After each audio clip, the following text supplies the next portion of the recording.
Sejam todos muito bem-vindos a mais um programa Direito e Tecnologia.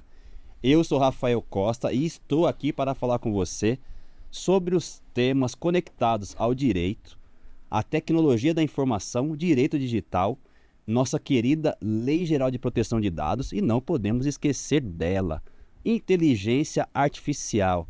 É isso aí, pessoal. Bom, para você que ainda não conhece o programa Direito e Tecnologia, ele acontece a cada 15 dias, quinta-feira, às 15 horas.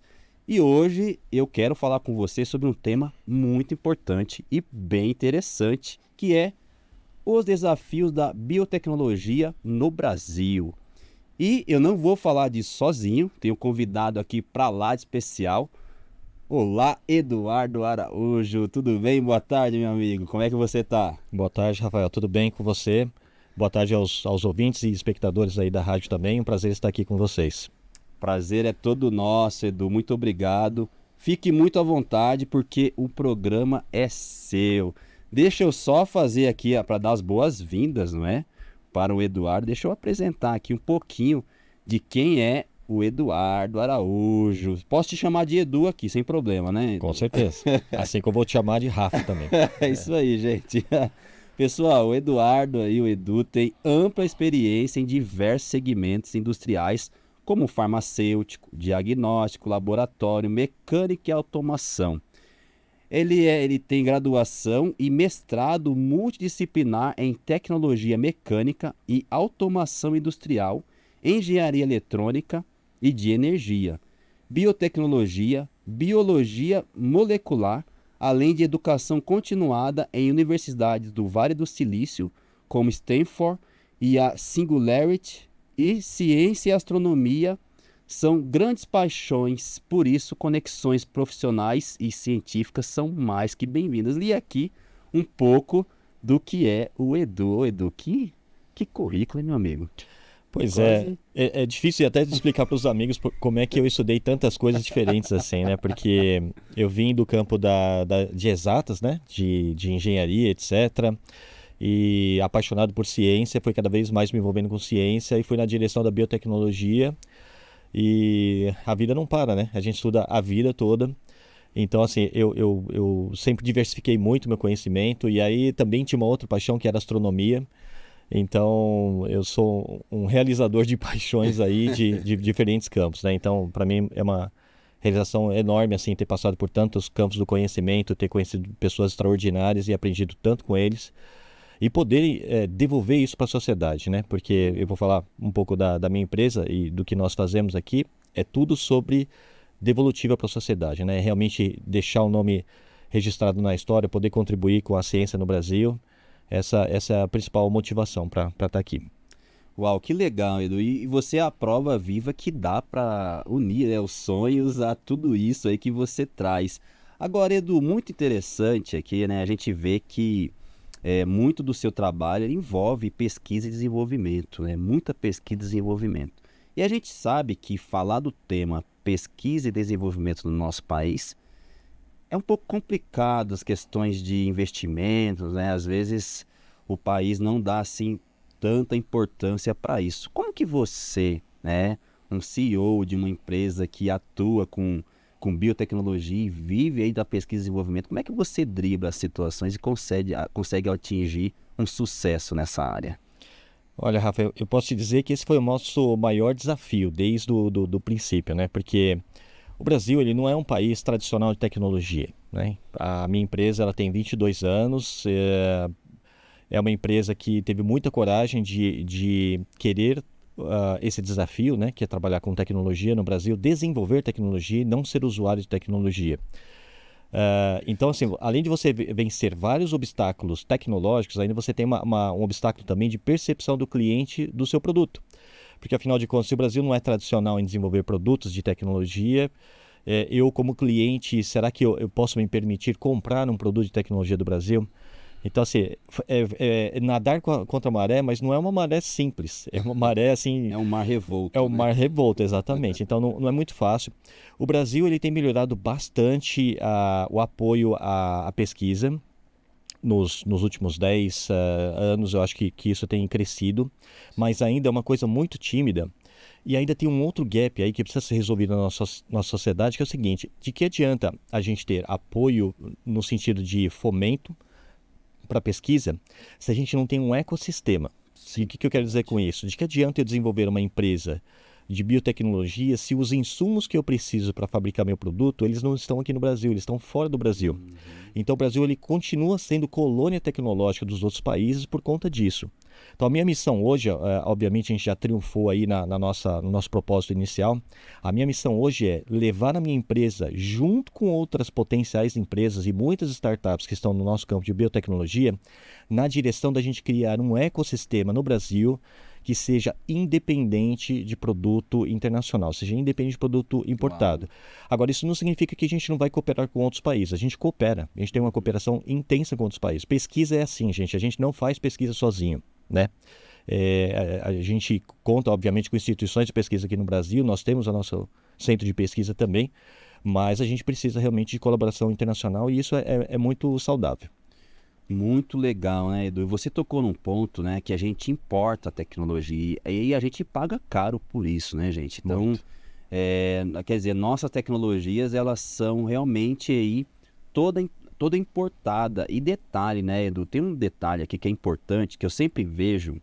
Eu também estou envolvido num assunto com cibersegurança de empresas que desenvolvem aqui no Brasil. E há um certo descrédito, não é? Quando a tecnologia é nacional. Ah, mas será que você oferece o que eles oferecem lá de fora? Será que nós temos a mesma qualidade? Esse é um baita desafio.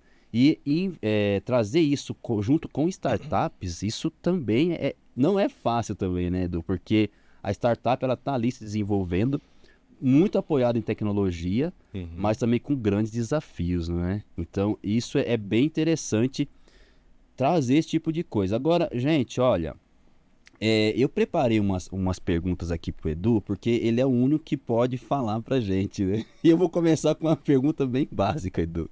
O que é biotecnologia? Olha, Rafa, eu até hoje tenho dificuldade para definir o termo, principalmente entre amigos assim que não são da área.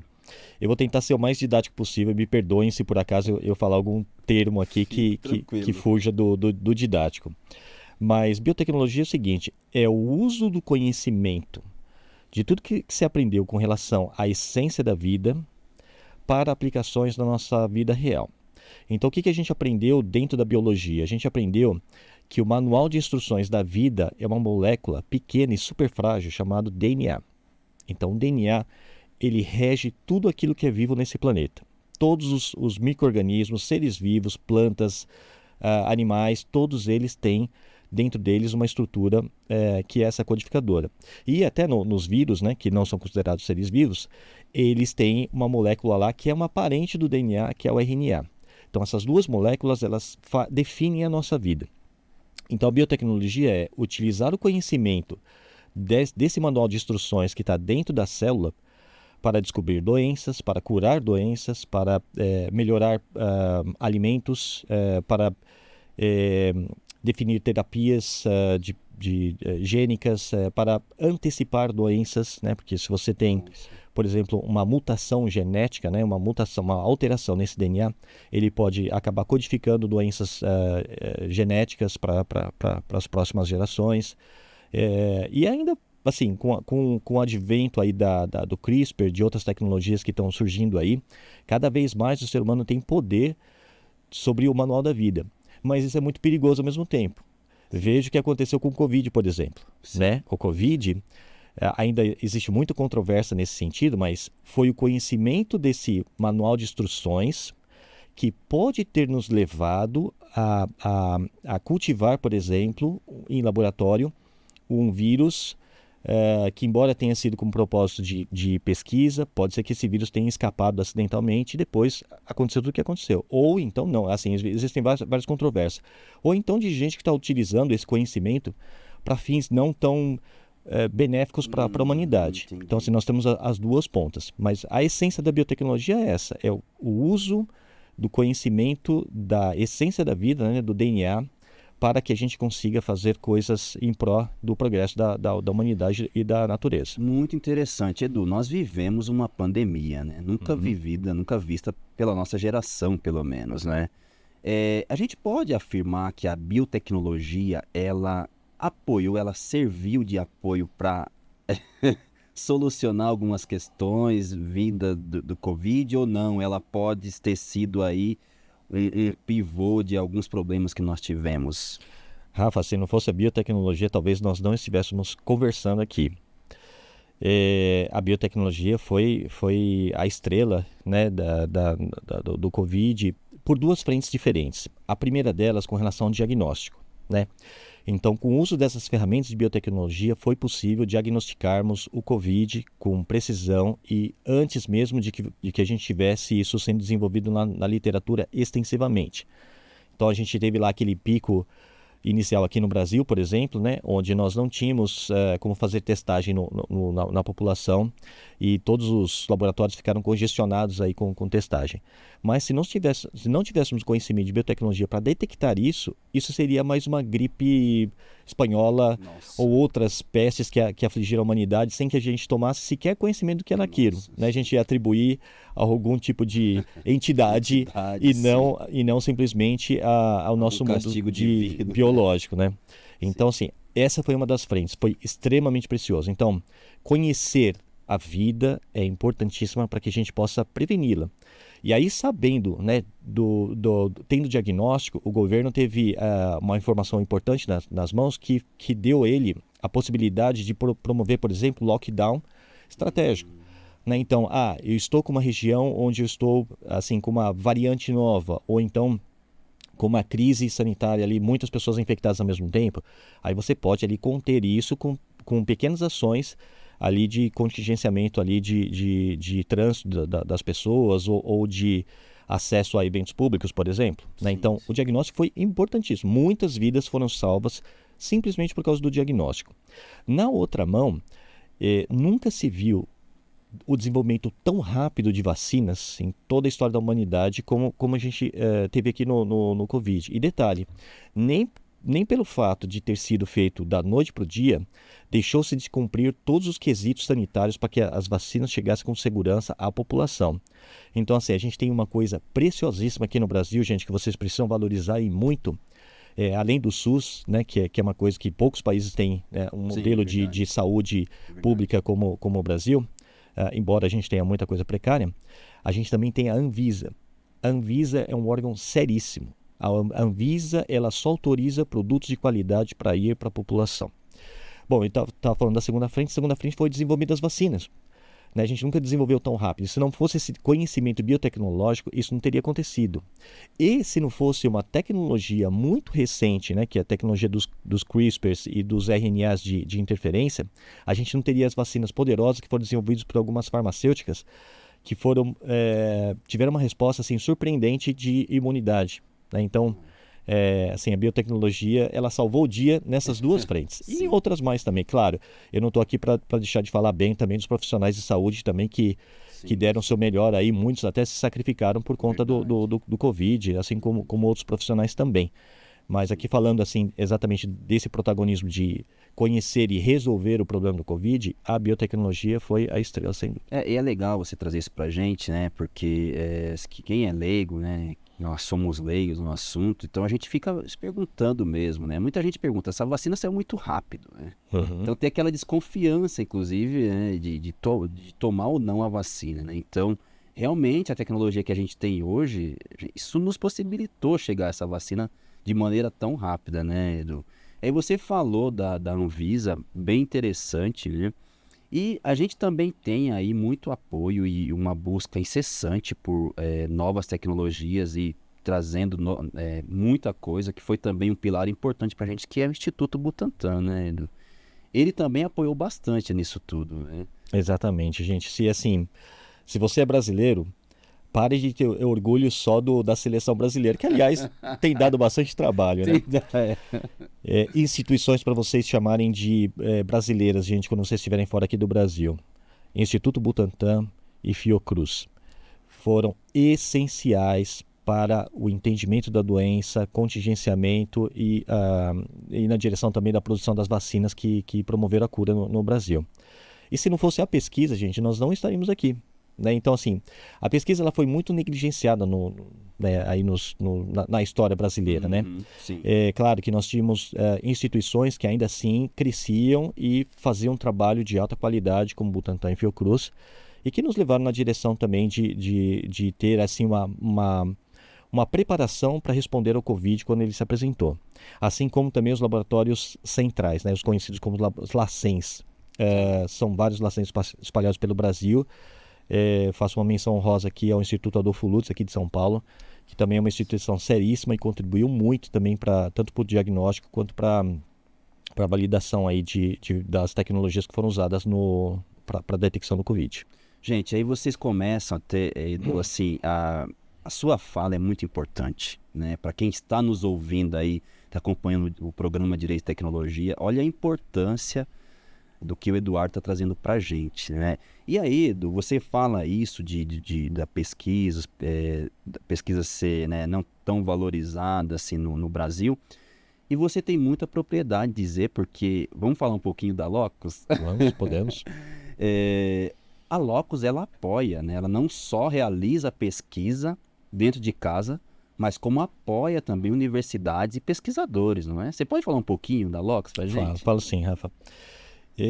Eu costumo dizer que a Locus é uma empresa de pesquisadores que decidiram servir a outros pesquisadores, né?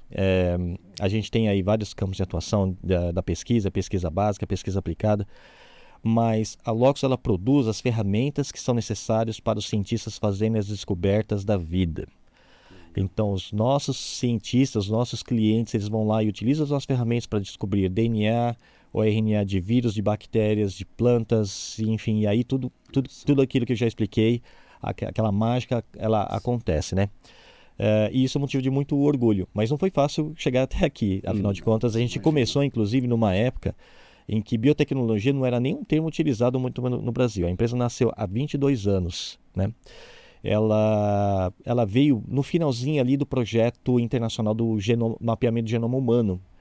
Né? Então, assim, houve uma campanha internacional para fazer o sequenciamento do DNA humano, e ao sequenciar o DNA humano, você começa a descobrir um monte de coisas. Você começa a descobrir quais são os genes que codificam desde cor dos olhos até genes que te dão algum tipo de propensão, por exemplo, a algum tipo de câncer, né? De oncologia. Então, ali estava se descobrindo o manual da vida do ser humano. E ali a gente viu a oportunidade de criar uma empresa no Brasil que justamente seguisse nessa linha, cada vez mais provendo ferramentas para os pesquisadores fazerem essas descobertas. Nós tivemos várias fases da empresa, assim, a gente começou literalmente... Naquela época não existia startup, se existia startup com certeza teria sido mais confortável. Sim. Mas a gente começou assim, realmente com recurso próprio, fazendo cada um dos projetos, fomentando um novo projeto, e aí a empresa foi crescendo. Mas em 2014 a gente teve um momento de crise muito sério, porque houve aquela transição de governo, e aí instaurou-se no Brasil uma crise econômica e política. Sim, nós tivemos o impeachment, né? Tivemos o impeachment, exatamente, que fez com que o recurso que chegava para o setor de pesquisa, que era o que a gente atendia exclusivamente naquela época, ele ruísse, né? Simplesmente da noite para o dia você não tinha mais recurso nenhum, você tinha aí pesquisadores simplesmente trabalhando sem receber nada. Foi um momento muito, muito difícil, e ali naquele momento a gente repensou o negócio. Então ali, eu sempre vim de uma escola muito de criar produto e tecnologia, mas em nenhum momento eu pensei em como criar uma inovação no negócio também, e esse foi o momento que nos provocou nesse sentido. Então ali a gente transformou o negócio com um novo modelo de negócio. Foi o momento que eu tive a minha imersão lá no Vale do Silício também. Então legal, eu voltei para o Brasil com um pensamento diferente, muito, muito diferente do que se tinha ali no mercado e na academia no Brasil. E ali sim consegui mudar o nosso modelo de negócio e fazer com que a empresa impulsionasse e ela fosse relevante para tudo isso que a gente viveu aqui no Covid. Sim. Então antes do Covid nós já estávamos de volta aos trilhos, porque a gente... usava as nossas ferramentas de biotecnologia para o agronegócio, pessoal. Isso é uma coisa muito interessante, porque o agronegócio não é só produzir a planta. Você precisa fazer com que a sua plantação ela tenha plantas de qualidade, grãos de qualidade, tem que fazer com que as plantas sejam resistentes a alguns algumas pestes. Né? E aí, com isso, você não precisa usar nem biodefensivos, nem agrotóxicos.